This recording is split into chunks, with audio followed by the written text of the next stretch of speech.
प्रेम से बोले शंकर भगवान की जय। मैया गौरा पार्वती की जय। गणपति ललनवा की जय। गुरु भाई बहना, मैं एक कथा सुनाने जा रही हूँ। इस कथा को पूरा सुनिए और रहस्य जानिए। आदि नहीं, आदि सुनने में शिव गुरु का अपमान होती है, पूरा सुनने में ज्ञान होती है। इसलिए कथा को पूरा सुनिए और रहस्य जानिए। हर हर महादेव, घर घर महादेव। गुरु भाई बहना, एक राजा थे और एक रानी थी। तो राजा साहब जो थे बड़े बलशाली थे और बहुत बड़े पुजारी थे। भगवान को भक्ति करना उनसे कोई सीखता था।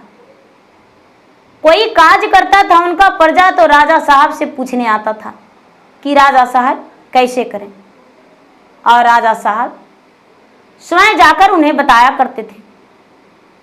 राजा जो थे भगवान को पूजा पाठ करके और प्रसन्न कर लेते थे। भगवान विराजमान हो जाया करते थे और राजा जो चाहते थे मुंह मांगा वरदान मांगते थे। और भगवान जो थे, भगवान दर्शन देकर राजा को वरदान को पूरा किया करते थे। एक दिन का बात है कि राजा को मन में घमंड आ गया कि मुझसे बलशाली कोई नहीं हो सकता है। हम इतना पूजा पाठ करेंगे, इतना पूजा पाठ करेंगे कि भगवान जो चाहे वो हो जाए।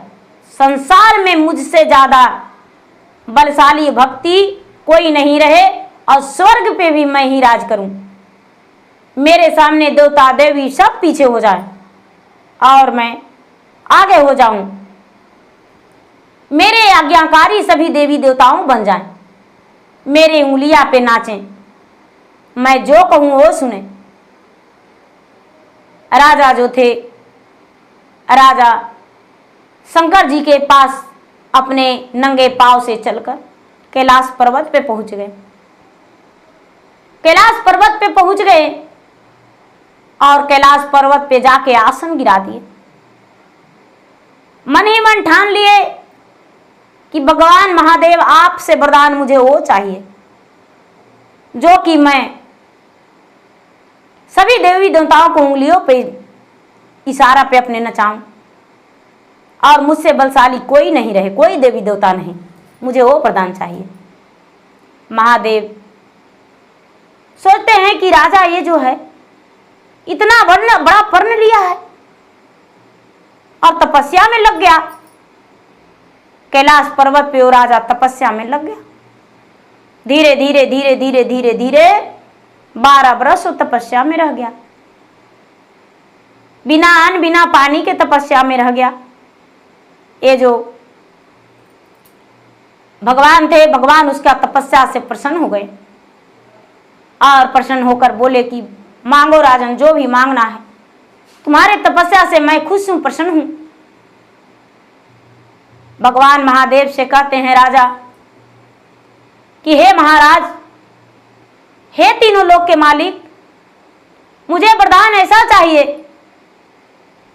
कि मैं स्वर्ग पे भी राज करूं। जो मैं कहूं वही संसार का लोक करे, संसार का देवी देवता करे, मेरे इशारों पे पूरा तीनों लोक चले। महादेव बोले कि इसके लिए तुम्हें यज्ञ कराना पड़ेगा।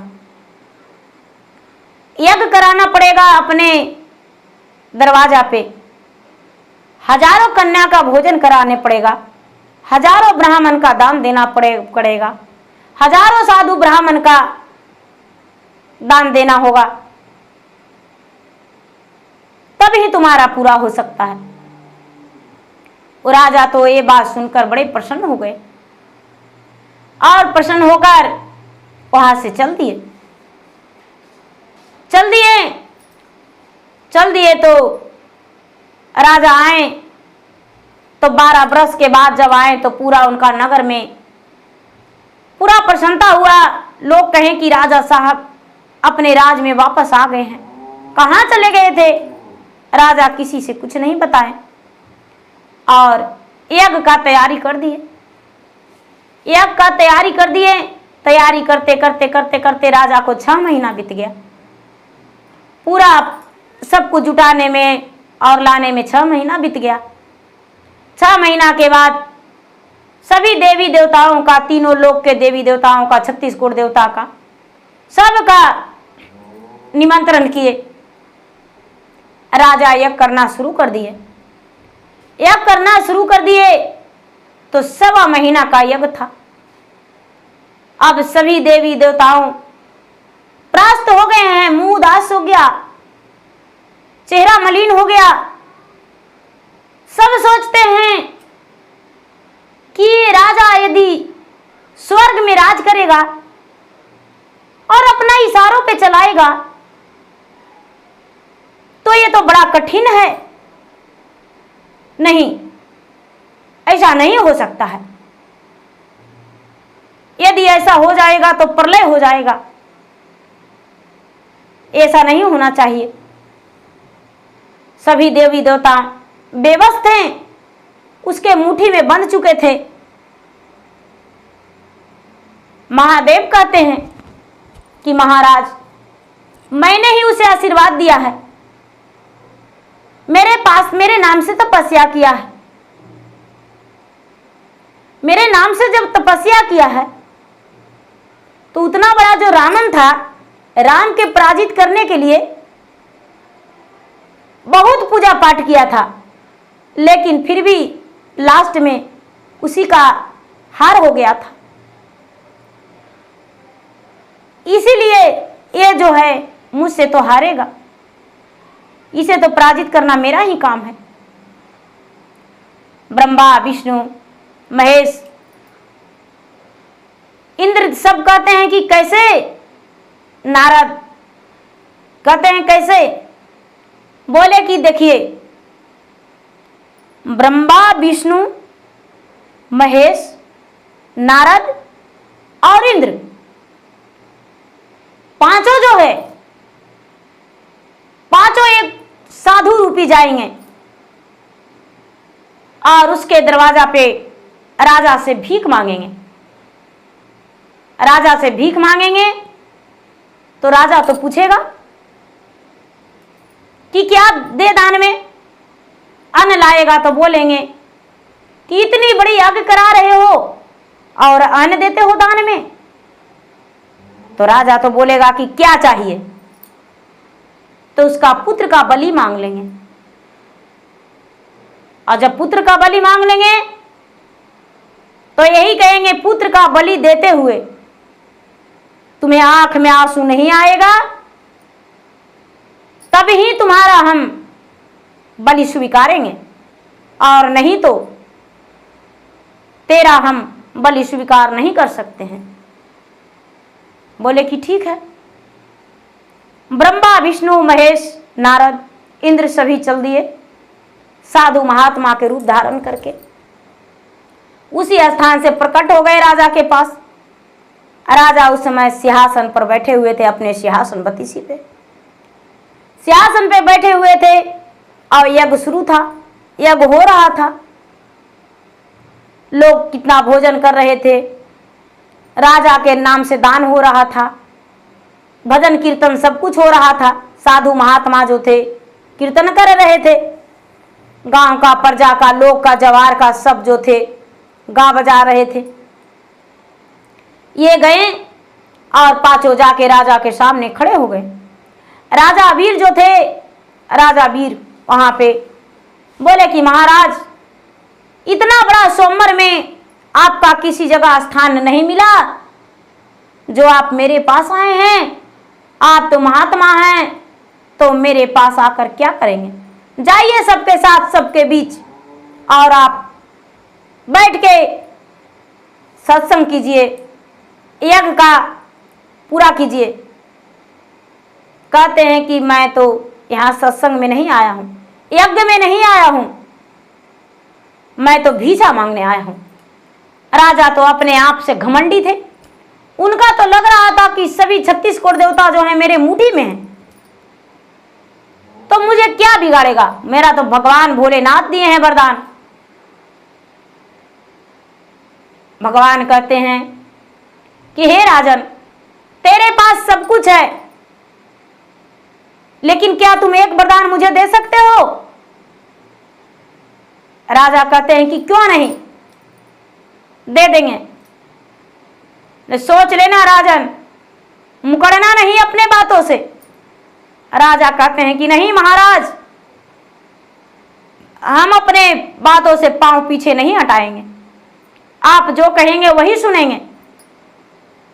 आप तो एक फकीर है, फकीर का क्या कीमत है, और मैं तो इतना बड़ा राजा हूं कि 36 करोड़ देवता के मैंने अपनी मुट्ठी में रखा हूं। सभी देवी देवताओं देखिए मेरे पास बैठे हुए हैं, यदि कहेंगे उठने को लिए तो उठेंगे, नहीं तो मेरे स्थान में बैठे रहेंगे। ब्रह्मा जी बोले कि तो ठीक है, तेरा जो एक पुत्र है उसे बलि चाहिए मुझे, मेरे ही सामने 2 खंड करके मेरा हाथों में दे दो। राजा कहता है कि जिस पुत्र के लिए मैंने इतना किया हूं उसको बलि कैसे चढ़ा सकते हैं, उसको कैसे हम काट के टुकड़ा करके दे देंगे, वो तो मेरा कलेजा का टुकड़ा है। ये संत लोग कहते हैं कि हे राजन, यदि अपना पुत्र का बलि नहीं दोगे तो तुझे श्राप दे देंगे,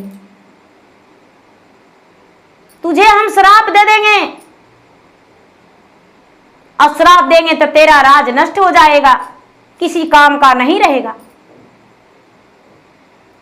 इतना बात सुन राजन का रोम रोम कांप गया, सीने पर पत्थर धर के कहते हैं कि महाराज आपके बातों मुझे सहमत है, मैं अपना पुत्र का बलि देने को लिए तैयार हूं, आप मेरा पुत्र का बलि ले लीजिए।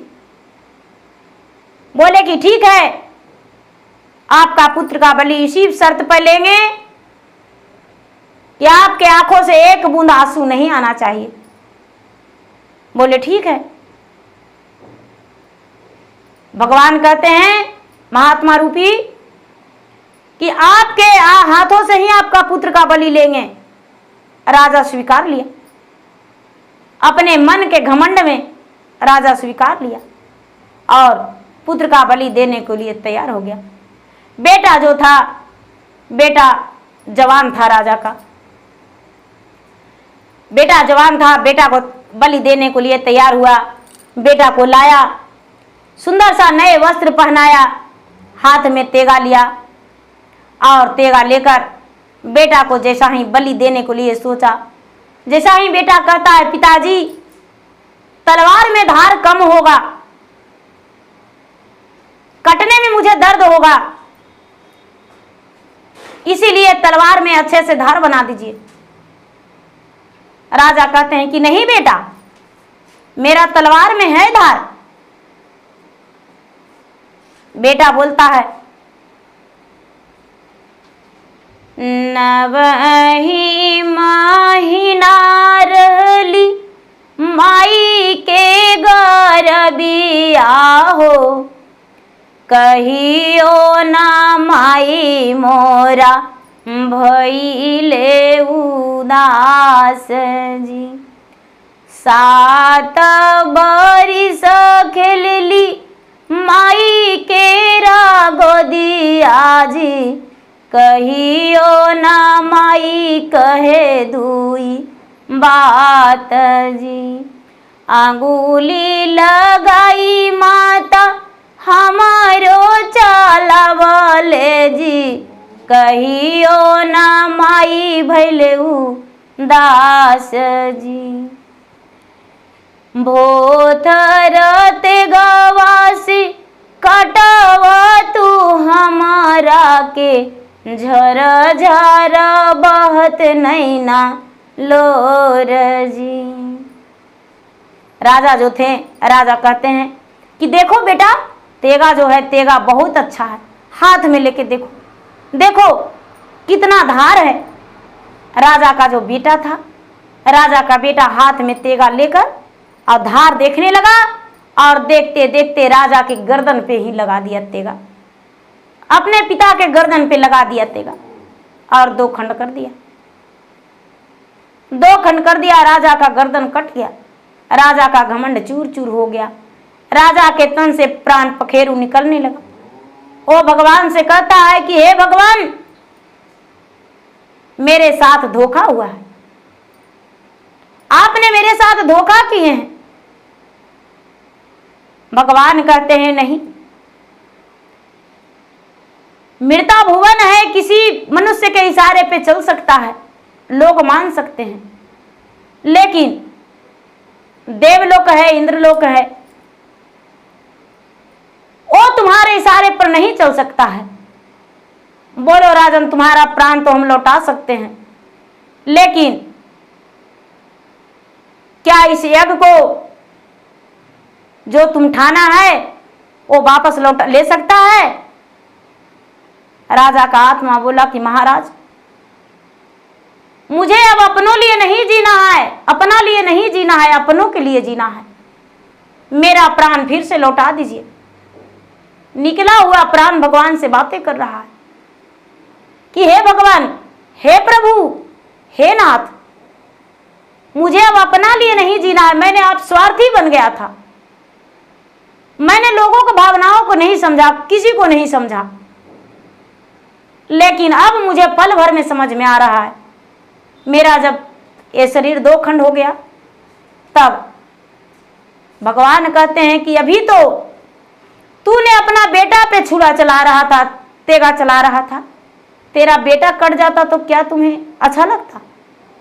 तुम्हें दर्द नहीं होता, लेकिन जब तुम्हारा गर्दन कटा तो तुम्हें लग रहा है कि मेरे साथ गलत हो गया। तो तुमसे ज्यादा तो तेरा बेटा को मरने पर तेरा पत्नी का दर्द होता। पूरे जो लोग थे, पूरा समाज का साधु संत ब्राह्मण जितना लोग थे, सब देखते के देखते रह गए। सारा यज्ञ में हल्ला हो गया, उनके राज में हल्ला हो गया, उनकी प्रजा में हल्ला हो गया कि राजा का गर्दन बेटा काट दिया, राजा का गर्दन बेटा काट दिया। राजा जो है दो खंड हो गए, मारे गए।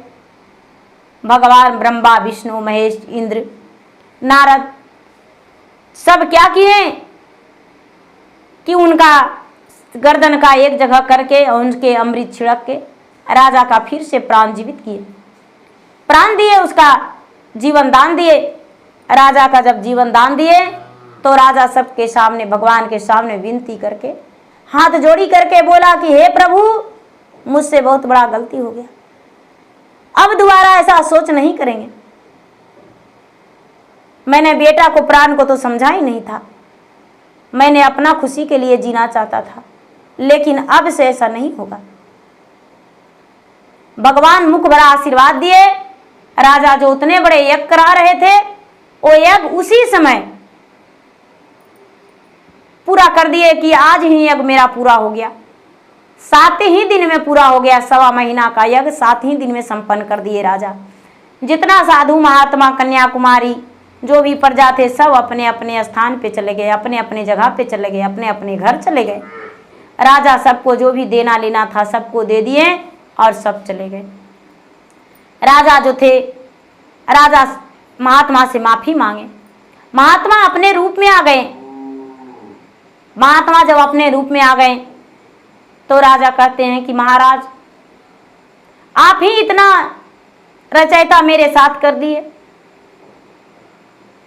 भगवान भोलेनाथ हैं जो कहते हैं कि तूने सिर्फ अपना राज चलाते हो तो लगा कि संसार को मुट्ठी में रखेंगे, हम 3 लोक के मालिक हैं, तो क्या मेरे पास कुछ नहीं था? इसीलिए मैंने ये सब रचयिता रचा। राजा भगवान से क्षमा मांगते हुए बोले कि भगवान महाराज, अब हम खुश रहना चाहते हैं और लोग को खुशियां को देखना चाहते हैं, बस जैसे चल रहा था उसी तरह चलने दीजिए। हम सिर्फ एक भगवान के भक्त हैं और कुछ नहीं। भगवान इन मस्तु बोल के अंतर्ध्यान हो गए और राजा अपने प्रजा के साथ, अपने परिवार के साथ, देवी देवताओं के साथ कोई अन्याय नहीं किए, न्याय किए और न्याय के साथ जीवित रहने लगे। तो गुरु भाई बहना, लोग जो जीते हैं अपने लिए नहीं, अपनों के लिए। अपना के लिए जिएगा तो वो कुछ नहीं कर पाएगा, अपनों के लिए जिएगा तो बहुत कुछ करेगा। तो गुरु भाई बहना, मेरा वीडियो अच्छा लगे तो मेरा वीडियो को लाइक करें, शेयर करें। चैनल पर यदि नए हैं तो चैनल का सब्सक्राइब करें, बेल आइकन घंटी को दबाएं, जो कि मेरा वीडियो का नोटिफिकेशन सबसे पहले आपके पास जाए और आप मेरा वीडियो का सुन सके, देख सके, लाभ उठाए। धन्यवाद। हर हर महादेव, घर घर महादेव।